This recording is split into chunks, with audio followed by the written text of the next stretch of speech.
start with this quotation by Niels Bohr. Bohr said that if anybody says he can think about quantum physics without getting giddy, that only shows he has not understood the first thing about them. So he has given me a broad canvas. Even if I have not understood, that's not my word. The word he used in German for dizzy or giddy was schwindelig. The outline of the talk, we start with an introduction to quantum computing, then we come down to the core of quantum computing, which is qubits and quantum gates, then some very interesting algorithms, Shor's and Brouwer's algorithms, physical realization of quantum computers and simulators, future applications of quantum computing, unicast and multicast scenarios, followed by nanotechnology and nanocomputing. Why quantum computing? The answer lies here. William Shockley invented the transistor at Bell Labs, for which he won the Nobel Prize. It can be seen here. After that, Moore's law came, and for the last 35 years almost, it has been obeyed very strictly. It says that the number of transistors on an IC doubles every 18 months. And you can see that's really happening. From 1970 till almost the present, the number of transistors has been steadily increasing. Another way to look at this plot is this. This shows the number of impurities required in the base of a silicon transistor. So the number of impurities required has been shrinking with the shrinking size of the transistor. So we are almost at the unity stage. So what happens when we hit this? You can't have half an electron in the base. So what do we do once we hit this roadblock? So quantum computing brings together two giants of the 20th century, quantum mechanics and information theory. So quantum mechanics has its own allied fields like Hilbert space, entanglement, measurement, decoherence and so on. And information theory again has its allied fields like computing, Shannon's theorem, complexity, cryptography and so on. So quantum computing is a synthesis of the two, and you can see the relationship is really quite complicated. We have got lots of things involved. At present, what we are doing is we are working with classical information most of the time. So classical information is a subset of quantum information. The information technology we are working on presently is confined to this part. But we are now trying to get into quantum information. So the computing power we will achieve will be much more with this. A few quantum algorithms will start with speed up. The proof of the pudding is in the eating. So unless you get something out of the computing paradigm, that is the ultimate indicator of its success. So in 1985 came Buche's algorithm, which demonstrates that task quantum computers perform in one shot what classical computers do in two shots. This progression has been going on steadily. Buche's Jozsa algorithm came, which demonstrates an exponential separation between classical deterministic and quantum algorithms. Next came Bernstein-Maserani algorithm, which demonstrated super polynomial separation. The Simon's algorithm, exponential separation. After that came two very interesting algorithms which are usually called the killer applications of quantum computing. In fact, somebody has remarked that if 100 years later quantum computers are built, then most probably they will be used to run Brouwer's algorithm. Brouwer's algorithm has been invented in 1996 by Love Brouwer for quantum physics. And Shor's algorithm came in 1994 for factoring. We are all familiar with bits. Bit stands for binary digit in classical computing. In quantum computing, we have got quantum bits or qubits. What is so special about the qubit? A qubit can be in a state other than ket 0 and ket 1. We are borrowing the Dirac notation of quantum mechanics. This is ket 0, this is ket 1. So a qubit can be a superposition of both 0 and 1. For example, this qubit ket psi is alpha ket 0 plus beta ket 1. The sum of the probabilities alpha and beta mod alpha square plus mod beta square has to come out as unity. In matrix form, this qubit would be written as alpha beta. This is the standard notation and we will be using this all through the presentation. Now what is so interesting about qubits? If you have got a classical computer and you have got two registers A and B, A can hold 4 bits, B can hold 4 bits. If you add the two registers, you get your answer, that's alright, but you get just one answer, which is A plus B. What the power of quantum computing comes from the fact that if you have got a quantum register, then every qubit can be in a superposition of both 0 and 1. So register A can have 4 qubits. So it can hold a total of 2 to the power 4, which is 16 values together simultaneously. Similarly, register B has again got 16 values together simultaneously. So if you add these two numbers together, you realize all the 256 answers together. So if we add two 4-qubit quantum registers, we add all 16 combinations of register 1 and all 16 combinations of register 2 to get all 256 answers simultaneously. There is nothing in classical computing which can match this. As the number of qubits goes up, this would be even more. 2 to the power 5, 32, and 2 to the power 5, 32. 32 into 32 is even more than this. So we get exponentially fast improvement. If you look at a NOT gate, we are all familiar with a NOT gate. A NOT gate converts a 0 to 1 and 1 to a 0. What does a quantum NOT gate do? Quantum NOT gate works on a qubit. A qubit is of the form alpha ket 0 plus beta ket 1. Now if we have got a quantum NOT gate, it gives the output as alpha ket 1 plus beta ket 0. So it inverts 0 to a 1 and 1 to a 0, and it does that simultaneously for both the states. So the matrix form of this NOT gate would be this. How we achieve this, we'll come to that shortly. Alpha 0 plus beta 1 would be alpha beta. This is the matrix form of the gate. We multiply the two together, we get beta alpha. So this would be alpha 1 plus beta 0. So the matrix representation of the quantum NOT gate is 2 by 2 matrix. And it converts this alpha beta to beta alpha. So it works as a NOT gate simultaneously on both states. Another example is a quantum Z gate. A quantum Z gate leaves 0 unchanged and it changes sign of ket 1 to ket minus 1. So if you give the input as alpha 0 plus beta 1, the 0 remains unchanged and 1 becomes minus 1. So you end up with alpha 0 minus beta 1. The matrix form of this would be this. So if you multiply this matrix with a 0 is 1 0, alpha is 1 and beta is 0. You end up again with a 0. And if you multiply this with a 1, you end up with a minus 1. So that is alpha 0 minus beta 1. A Hadamard gate is also called a square root gate. It converts a 0 to 0 plus 1 upon under root 2 and a 1 to 0 minus 1 upon under root 2. If you look at it carefully, the sum of probabilities again comes out 1. 1 upon under root 2 whole square plus 1 upon under root 2 whole square is unity.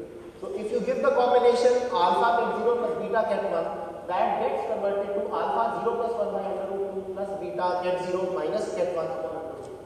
And this is the matrix representation of the Hadamard gate. You can see if you give the input as 0, you multiply the matrices together, you end up with 0 plus 1 by root 2. A 1 would give 0 minus 1 upon under root 2. Alpha 0 plus beta 1 would give alpha 0 plus 1 by root 2 plus beta 0 minus 1 by root 2. If you give the input as 0 plus 1 by root 2, you end up with a 0. If you give the input as 0 minus 1 upon under root 2, you end up with a 1. So we have got other such gates and matrices. Polymatrices are very useful. When we come down to quantum telecoordination, you will see they use. I am not going into the details, I have just written down the matrix form of the matrices. Next we come down to controlled gates. We are all familiar with transistors. Like the base current controls the collector current, or the gate voltage controls the source drain current, and things like that. So what is a controlled NOT gate? A controlled gate has got two inputs, A and B. Now A is the control qubit, B is the target qubit. If A is 0, nothing happens to B. If A is 1, B gets inverted. So in other words, the output for A is unchanged, it remains A. For B you get B modulo 2 sum A. So if the input state is 0 0, the control qubit is 0, target qubit is 0, you end up again with 0. If the control qubit is 0, target qubit is 1, you again end up with 0. If the control qubit is 1 and target qubit is 0, you end up converting it to 1 1.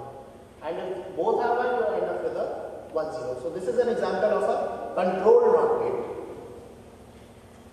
The CNOT gate matrix is now of 4 by 4 size rather than 2 by 2 because it has got two inputs. So the output matrix Y can be computed by matrix multiplication again. Next we come down to a swap gate. A swap gate is basically three CNOT gates connected like this. It ends up swapping the two qubits. If I got input A here and B here, I end up with B here and A here. You can also represent a swap gate like this. But its structure is made up of 3 gates like this. So this is the matrix of the swap gate. You can see it's working with the input to the gate is A and B. The first C0 gate gives the output as A and A modulo 2 some B. Now the output of the first stage is input to the second stage. We end up with B, A plus B. This goes to the input as the third stage. This is the third stage's input, and we end up swapping the B and A. So this is the truth table of a swap gate. In all the four combinations, we end up swapping A and B. How do we find the matrix representation of quantum gate transistors? The matrix representation is found by computing the outer product. This is called the outer product. So, for example, at NOT gate, the matrix representation would be outer product of input with the output. So, this is the input 0, output is 1, input is 1, output is 0. So, after matrix multiplication, we end up with the matrix representation of a NOT gate.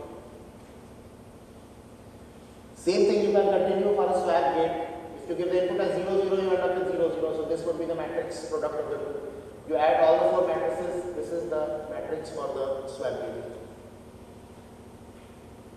Next we come down to control gates. This is a Toffoli gate or C square NOT gate. Here what happens is you have got two control bits, A and B.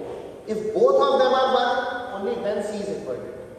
Otherwise, nothing changes. So the first two bits are control bits which remain unaffected by the action of the Toffoli gate. So you end up with A and B. The third bit is the target bit, which is inverted only if both the control bits are on. Else it is left unchanged. So it is a double control gate. That's why I have written C square NOT. Now we come down to some very interesting things, that is entanglement. First of all, what is entanglement? To explain that, we start with Bell states or EPR states. EPR stands for Einstein, Podolsky and Rosen, who first talked about these states. Suppose we have got a circuit like this, a Hadamard gate followed by a C0 gate. If we give the input to this as 0, 0, so you end up with 0 plus 1 by root 2 here and a 0 here. After the C0 gate, you end up with 0, 0 plus 1, 1 upon under root 2. So this is the first Bell state, right? If you give the input as 0, 1, you end up with this, and so on. So you have got these four entangled states. What is so interesting about them?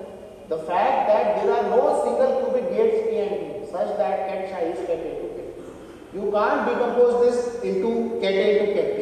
It is 0, 0 plus 1, 1 upon under root 2. You can't find a factor like 0 plus 1 by root 2 into 0 minus 1 by root 2. So these two always have to stay together. So what makes it interesting is, suppose I measure the first qubit and I end up measuring a 0. I have got equal chance of measuring 0 and 1. Suppose I got a 0 for the first entangled state, then it is certain that the second state I will measure is also 0. Because these two zeros go together, they are entangled. On the other hand, if I end up measuring a 1, it is certain that the second measurement will also give 1. So even if you entangle these two qubits and take them apart. I take one to suppose Waterloo or MIT and I measure one qubit here. I get a 0. It is certain that the person measuring it there will also get a 0 or a 1 depending on which is the entanglement. So that's really interesting. Einstein called it spooky action at a distance. There is no means of communication between the two, but once I measure my qubit, it is certain that the other guy is also going to measure that. So the use of that was for quantum teleportation. We come down back to communications, standard notation, Alice and Bob. Suppose Alice and Bob are two friends who met a long time ago. Before they separated, they generated an EPR pair or Bell state, and each one of them took one qubit of the EPR pair as they went different ways. After several years, Alice wants to send a qubit psi to Bob. However, she can send only classical information to Bob. So what happens? Now there are several problems before Alice. First of all, she does not know the state of the qubit psi. Suppose Alice starts by measuring psi. What is the problem? As soon as you measure a state, you end up destroying it.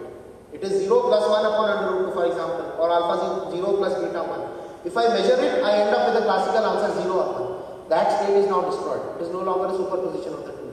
Now Alice wants to send a qubit to Bob. So the first problem is she does not know the state of the qubit psi. She doesn't know what she has to send.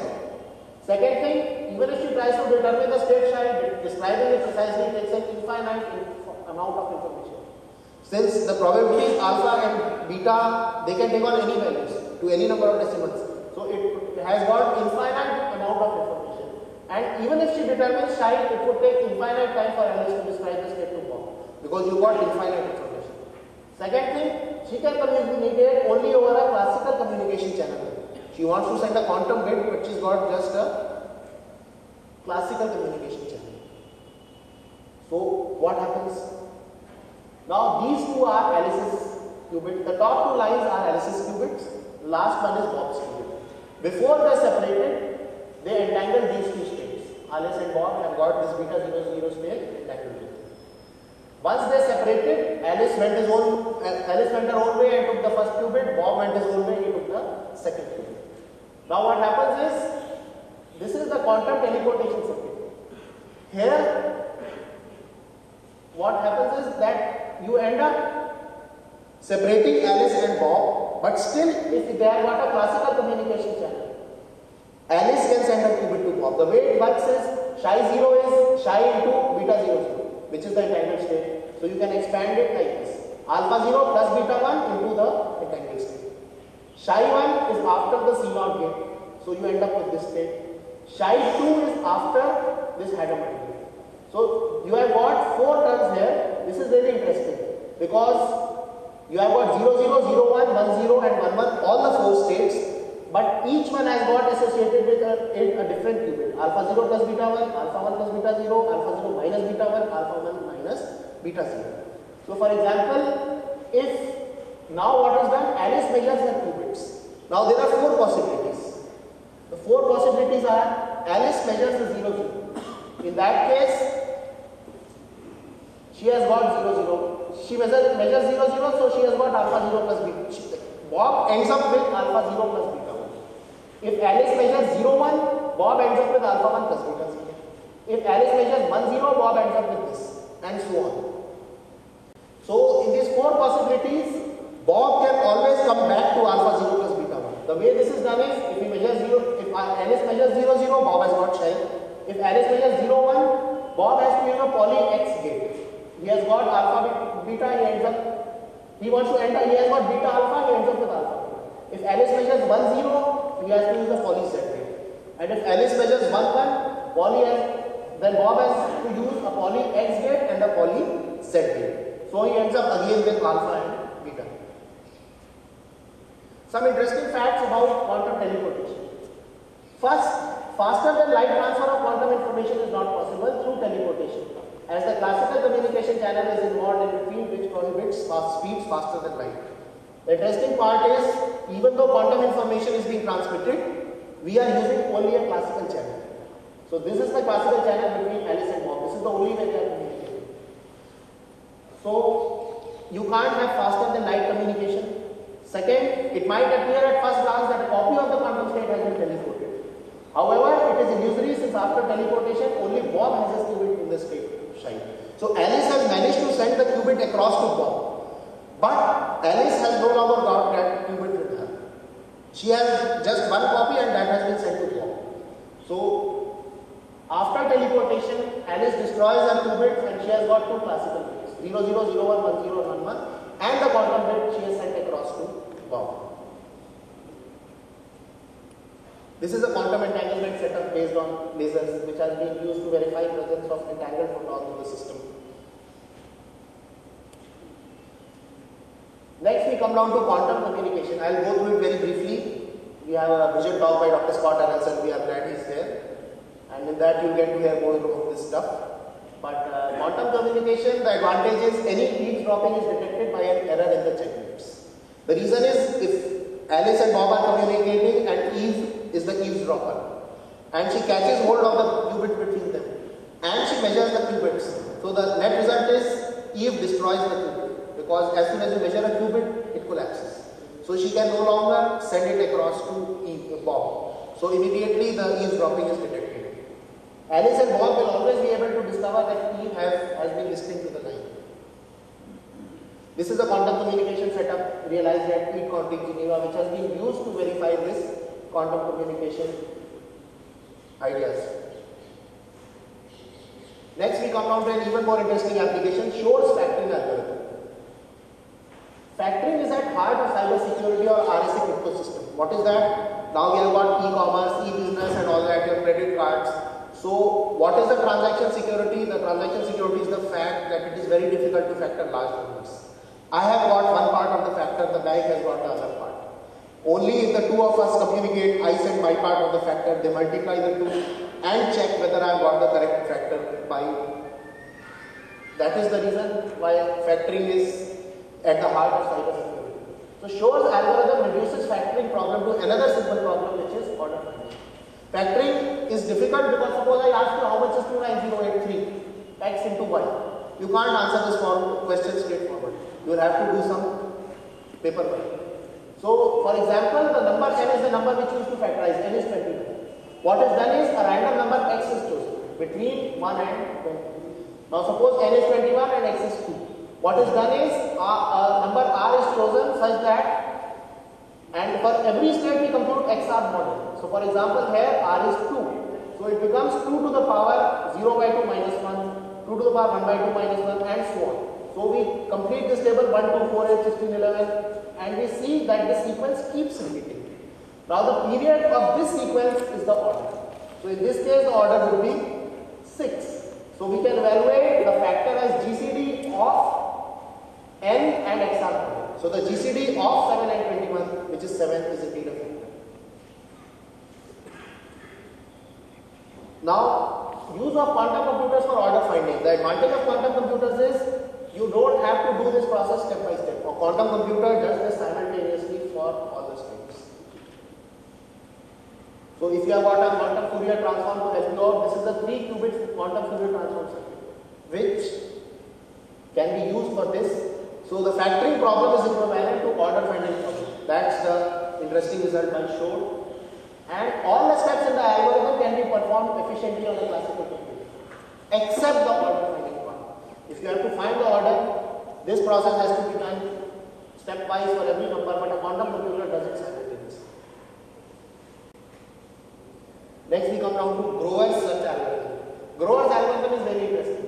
Grover has given the result that you can search an unstructured database of size n in order to 10. Suppose you have got a directory with 10,000 names and you end up jumbling it. They are not in alphabetical order. So you have got 10,000 names jumbled up and I ask you to find one entry. The worst case is that it is the last entry, so in that case you will have to go through all the 10,000 entries to come to that. On an average you will have to go through at least n by 2 or 5,000 entries. So Grover has devised an algorithm that you can search the whole directory in order root n. So under root of 10,000 would be 100. So by just looking at in 100 steps you can come to the answer. So that's really interesting and baffling also. And what is even more interesting about Grover's algorithm is he has proved it is optimal. You can't beat it. You can't come down to less than 100 steps. So that is an even more interesting result. So for that he has used an oracle. Oracle is a black box which does not know the solution to a problem but can recognize it when it comes. So it's like a black box which does not know the solution but it can recognize when the answer comes. So this is the schematic circuit for Grover search. Each stage is a Grover iteration. You have got order root and such iterations at the end of it. I prefer to explain Grover's algorithm using the graphical technique. So suppose you have got your search space of size n and there are n solutions to the problem. So there are n minus n non-solutions to the problem. Now let alpha be the set of all states which are not a solution to the problem and beta be the set of all states which are a solution to the problem. So alpha and beta are mutually perpendicular. You can see here the two axes alpha and beta are perpendicular to each other. Now what happens is, one is the initial state psi. It is a mixture superposition of both alpha and beta states. Now the idea is first to apply the Grover's oracle. What Grover's oracle does is it performs a reflection of psi about alpha. So the first reflection is about the alpha axis and you end up at stage 2 after the oracle this is 2. And the second thing is this is reflected about the initial state. So two reflections are equivalent to a rotation. So from the first state you end up at 2 and 2 is reflected back to 3. So the idea is from 1 you have ended up at 3. So slowly and slowly you are coming closer to the answer which is beta. So in order, in root and such steps you will be very close to beta. So each Grover iteration is a rotation by an angle theta. This is theta. Where cos theta by 2 is given by under root n minus So slowly and slowly you are brought closer and closer to the answer. Physical realization. The basic requirements for quantum computation are you must have a robust representation of quantum information. You should be able to perform a universal family of unitary transforms. You must be able to prepare a robust or fiduciary initial state. And you should be able to measure the output result. Some possibilities, optical photon quantum computer. It is quite possible that optical qubits will be used. But just as at present, optics is mostly used for communication rather than computation. Of course, you will hear talks later in the day by Dr. Goswami, Dr. Sukhdev on this. So I won't speak much on that, but it is quite possible that optical qubits will find a natural use in the communication of quantum information, such as quantum cryptography, rather than in quantum computation. So the natural home of optics is in communication. Optical cavity, quantum electrodynamics. This is a fabric narrow cavity with two clear parallel mirrors. The incident photons are absorbed and not being coherently when traversing the cavity, and thus the true quantum transformation performed is not unitary. Then ion traps. I'm just rushing through the physical realization techniques. Each one of them is a huge topic in its own. In ion traps, electron and nucleus will provide potentially good representation for qubits. A spin in one direction would be 0, spin in another direction would be 1.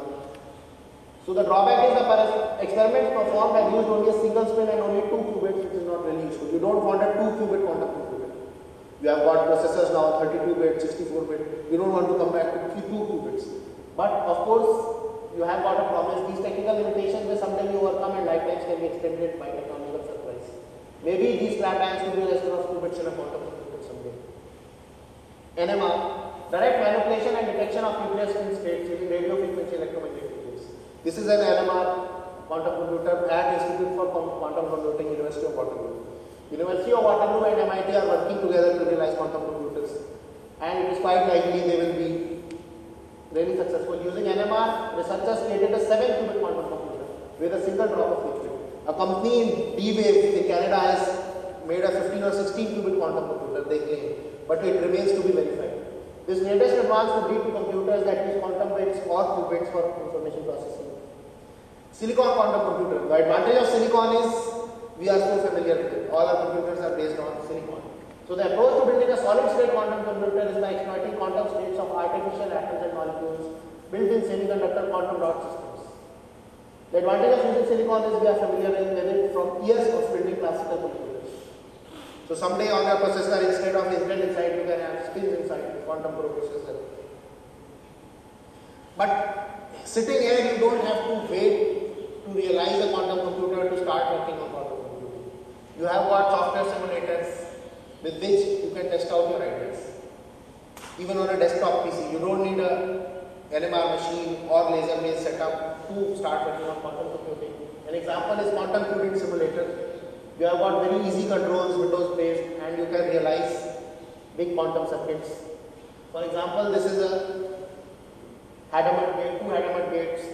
You can verify it's working. You end up with the correct answer.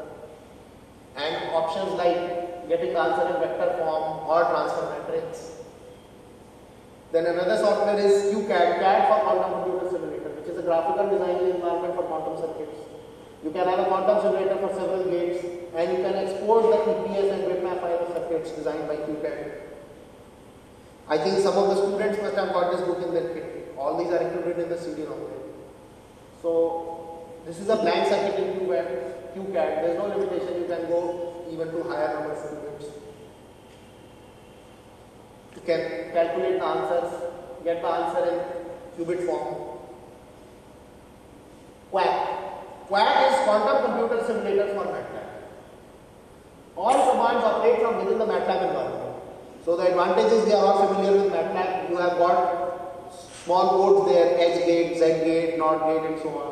The features supported by it include single qubit and Bell state preparation, single qubit unitary gates, control NOT gates, Fourier transforms, single qubit Bell measurements, classically controlled operations, and so on. The same teleportation example which we discussed earlier has been verified using QUAC. So, for example, this is the QUAC code for teleportation. You can see here it checks the outcomes. If outcome is 0, 0, display applied, high correction. If outcome is 0, 1, you need a poly X gate. If outcome is 1, 0, you need to apply a Z gate. If the outcome is 1, 1, you have to apply X and Z to the conditions. The MATLAB output can be seen. So for example, the measurement result is 0, 1. So you end up applying an X gate and you get the final answer. Then some interesting future applications. One interesting application is 3D unicast using teleportation. Right now we have got video conferencing and all that, but quantum teleportation is totally different. In quantum teleportation, every information about the physical particle is transmitted. For example, we are safely escorted to this hall here. If we got quantum teleportation somewhere, suppose in the United States, MIT or Waterloo, this room is recreated as it is. Every information about every particle is transmitted there. So the people sitting there almost, they are literally feel that they are sitting in this hall. So that is the advantage of 3D unicast using teleportation. But it is still believed to be almost 50 years ago. One way of that could be you have got two cameras to give you a 3D stereoscopic view. You use a quantum encoder to get your output alpha 0 plus beta 1, teleport it. At the other end you got a quantum decoder and a 3D projection system. So you get a 3D image at receiver end. These are some very rudimentary ideas. The entangled states, but the interesting part is entangled states have to be created beforehand. The transmitter and receiver have to have thousands of entangled states created beforehand. So someday it could be as simple as carrying around entangled states on a pen drive or USB token someday. I insert my pen drive in the laptop, it creates the entangled states with the laptop, I take the pen drive there, I have got entangled states. Maybe that's one idea. The problem with multicasting is, multicasting means sending it to several destinations together. You got the no cloning theorem of quantum computing. You can't recreate a quantum, you can't copy a qubit. So if I have to send this information to maybe 50 places, I can't copy it 50 times. So again, some ideas could be you use entangled states. You got a quantum encoder camera 1, 2 and so many states. You teleport each one qubit to every place. But again, each receiver has to have its own bank of entangled bits shared with the transmitter, which might someday become as simple as a SIM card of your telephone. So now we come to part 2, which is nanocomputing. We start with Feynman's remark, there is plenty of room at the bottom. This is the remark delivered by the Nobel Prize winning physicist Richard Feynman in his address at Caltech in 1959, where he first coined ideas on nanotechnology and nanocomputing. I'll continue with Feynman's remarks. They are really interesting. If we wanted to make a computer that had all these marvelous extra qualitative capabilities, we would have to make it perhaps the size of the pentagon. This has several disadvantages. First, it requires too much material. There may not be enough germanium in the world for all the transistors, which would have to be put into this enormous thing. Second, there is also the problem of heat generation and power consumption. PVA would be needed to run the computer. Number 3, an even more practical difficulty is that the computer would be limited to a certain speed. Because of its large size, there is finite time required to get the information from one place to the other. So it cannot go faster than speed of light. So ultimately, when our computers get faster and faster and more elaborate, we will have to make them smaller and smaller.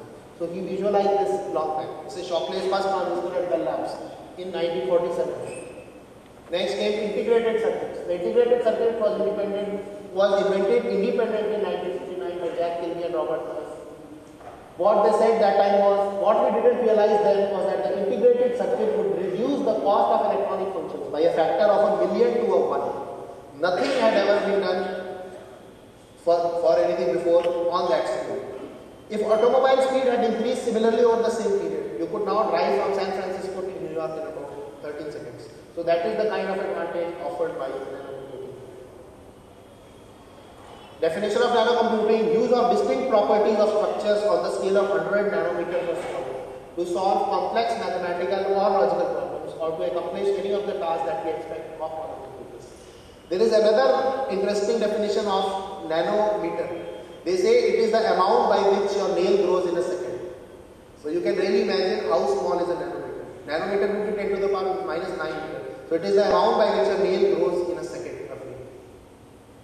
So that's really small. Why nanocomputing? One might wonder why we even need to improve if we already have adequate ones. I got a computer, it's working fine. Why do I get into this nano business? Why even bother going through the trouble of trying to make computers smaller if there will be problems in doing so? The answer lies here. The reason technologists and scientists even bother with nanocomputing is because of the potential it holds for the future. As an example, the same amount of information that fits on a current 80 gigabyte hard drive will be able to fit in a space that is too small to see with the naked eye. This will revolutionize the computer industry and take devices such as cell phones and Palm Pilots to new level. Just one example, number of operations per second could increase by a factor of at least 10 to the power 6. Complex math problems and complex molecular chemistry problems, DNA chemistry, proteins that have not been solved yet will be able to be solved. So you have to make the transition from microtechnology to nanotechnology. As an example, you have got two structures here. The structure on the right is a single electron transistor. This is the source and this is the drain. Normally an electron can't go from the source to the drain. So according to classical physics, there is no way that electrons can get from the source to the drain because of the two barrier walls on either side of the screen. However, the structure is so small that quantum effects occur and electrons can under certain circumstances tunnel through the barriers. But this happens only one electron at a time. Thus a single electron will work only if you use quantum mechanics. So you have to achieve this transition from microtechnology to nanotechnology. Another interesting idea is to use cells like this. So for example, this adder circuit could be in this form maybe in the future. Single electron transistor to the ultimate computer element would be a molecule. Although both the above structures use quantum mechanics, only the one on the right could be employed in a true quantum computer. Because the 1s and 3s nuclei are isotopically labeled chloroform, behave like small magnets and interact with an external magnetic field. So some ideas for computing in the future using nanotechnology. Carbon nanotubes are a very interesting proposition. Carbon nanotubes are formed when a sheet of carbon atoms is rolled up to form molecular atoms or cylinders. These cylinders have a diameter of only about 1 to 20 nanometers, but can have lengths from 100 nanometers to several microns. The fabrication of the tubes is what determines whether they are semiconductor material or metallic material. So you can see here graphite forms and strips rolled into carbon nanotubes. Carbon nanotubes have got interesting properties, very interesting. Strongest and most flexible molecular material because strong carbon-carbon covalent bonding. Young's modulus is very high. Maximum strain order almost 10%. Electrical conductivity 6 orders of magnitude higher than copper. That's really good. Can be metallic or semiconducting depending on chirality with tunable band. For chirality, the ability of not matching with its mirror image. That is chirality. Very high current carrying capacity, can be functionalized and so on. You can see some ways in which carbon nanotubes are grown. This is the computer simulated picture of a nanotube transistor. Source, gate and drain, we got the carbon nanotube here. Another interesting material is silicon nanowires. Since silicon is the popular material inside of computers already, this observation makes replacing bulk silicon channels with silicon nanowires an appealing option. The advantage of silicon is we are so familiar with it. So anything to do with silicon, we have got the fabrication facilities, you don't have to make new investment. So that's the advantage of using silicon. This shows some emerging computer technologies. On this scale you have got the size, log scale of meters. This is the switching time and this is the cost. At present quantum computing is here. The cost is high but the switching time is low. And it doesn't win really much here also.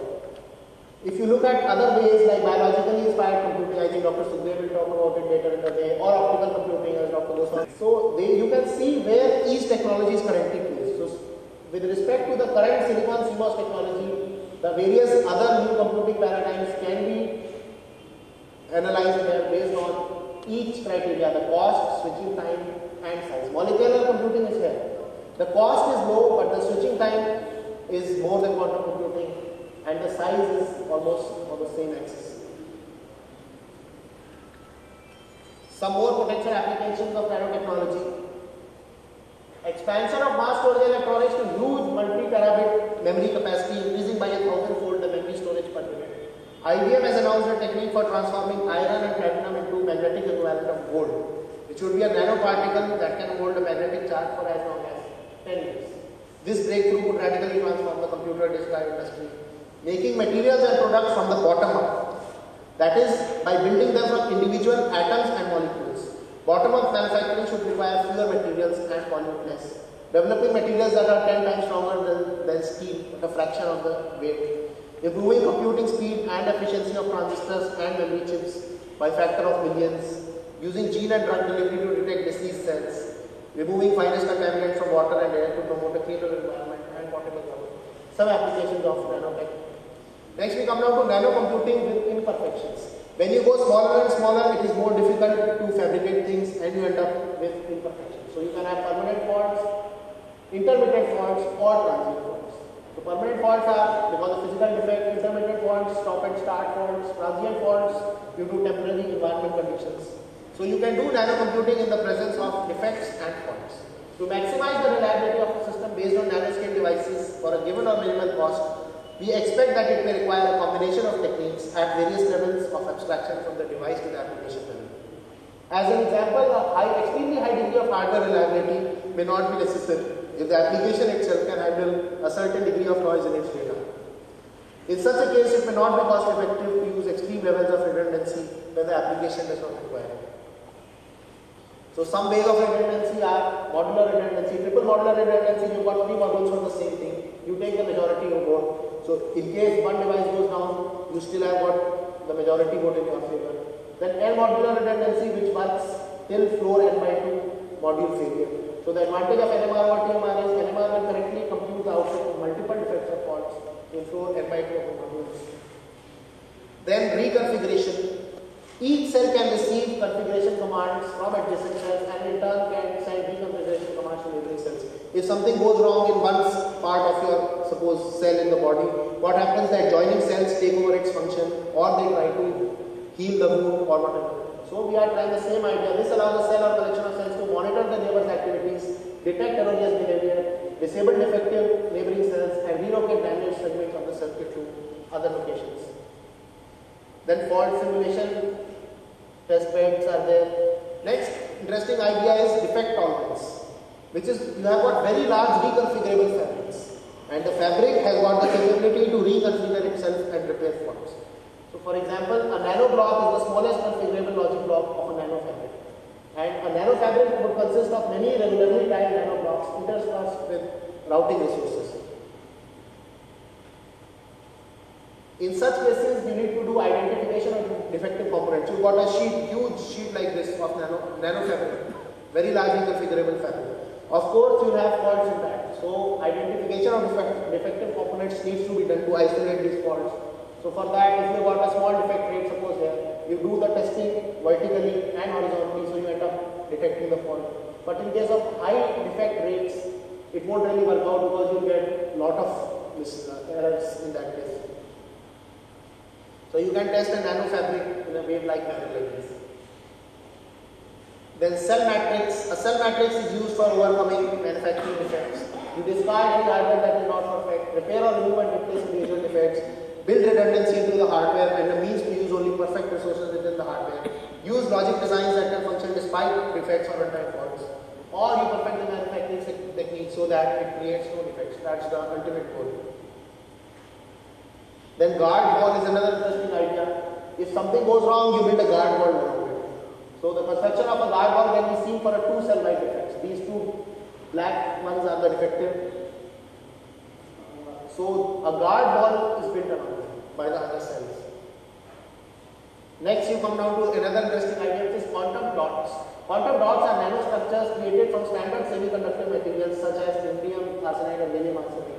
These structures can be modeled as 3-dimensional quantum wells. As a result, they exhibit energy quantization effects even at distances several hundred times larger than the material system that is constant. So quantum dots have been used to build quantum dot cylinder automata. So a polarization like this would be interpreted as a binary 1 and a polarization like this would be interpreted as a binary 0. So you can build a QCA majority gate or majority voter using this. If you have got 3 inputs A, B, C, the majority vote goes through because the polarization sustains it. QCA cells lined up in this way create a QCA wire. If you give the input here, the polarization sustains and you end up transmitting the state to the output. You can make a QCA NOT or inverter gate. For that you have to make a circuit like this.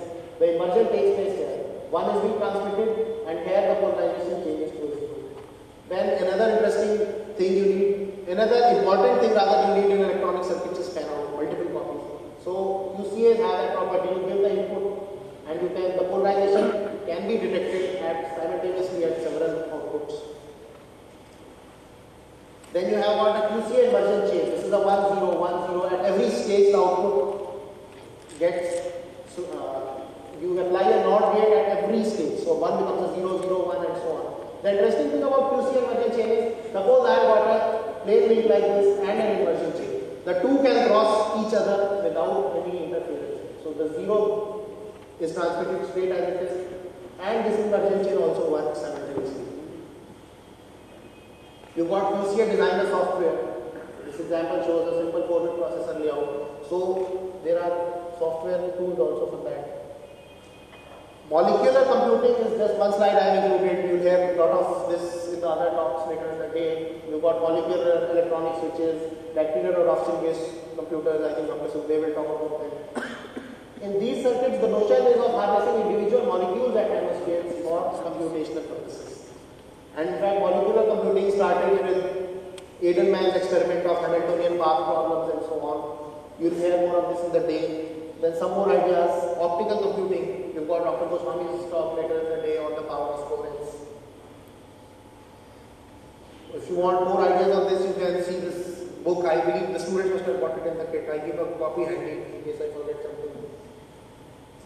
We have got research collaboration with IIT Kanpur. Of course, Dr. Goswami is there, Dr. Kala is there, University of Waterloo, Canada, MIT, USA, Dr. Aronson is there from MIT, Department of Science and Technology, Government of India. Then nanocomputing again, we have got research collaborations again with IIT Kanpur and Delhi, University of Waterloo, Rensselaer Polytechnic Institute. Funding agencies, Department of Science and Technology, the US Forum, Bell Labs. The speaker is extremely grateful to Professor Premsaran Satsangi, Chairman Advisory Committee on Education, Jharkhand, for introduction to the fields of quantum and nanocomputing. And I'll conclude again with a quotation by Niels Bohr. I can safely say that nobody understands quantum mechanics.